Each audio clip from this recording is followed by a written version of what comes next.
प्रदेश व देश व जनता जनार्दन को हिंदू नव वर्ष की हार्दिक बधाई। आज से रामनवमी का प्रारंभ हो रहा है और नवरात्रि भी प्रारंभ हो रहा है। मैं माता रानी से प्रार्थना करूंगा कि कोरोना जैसी बीमारी को से बचाए जनता को, और आपको और हमको, पूरे देशवासियों को बचाए, पूरे विश्व को बचाए। साथ ही साथ मैं आप लोगों से एक अपील भी करना चाहता हूं इस वीडियो के माध्यम से। आप सभी से निवेदन, आग्रह, विनती करता हूं कि आप लोग अपने घरों में ही रहें। माननीय प्रधानमंत्री नरेंद्र भाई मोदी जी, माननीय मुख्यमंत्री परम पूज्य योगी आदित्यनाथ जी के बातों को सुने होंगे। उनकी बातों को आप लोग अधिक से अधिक माने।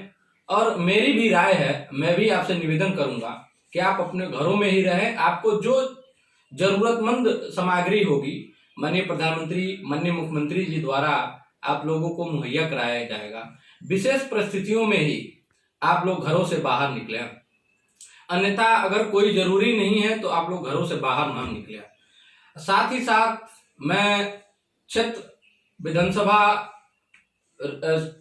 लोकसभा के सभी जनप्रतिनिधियों को बहुत बहुत धन्यवाद, आभार, साधुवाद व्यक्त करना चाहता हूं कि जो इतने बड़े रकम अपने क्षेत्रवासियों के लिए, अपने जनता के लिए, अपने लोगों के लिए जो उन्होंने कोरोना जैसे बड़ी बीमारी का सामना करने के लिए इतना बड़ा फंड, इतनी बड़ी राशि उन्होंने दिया।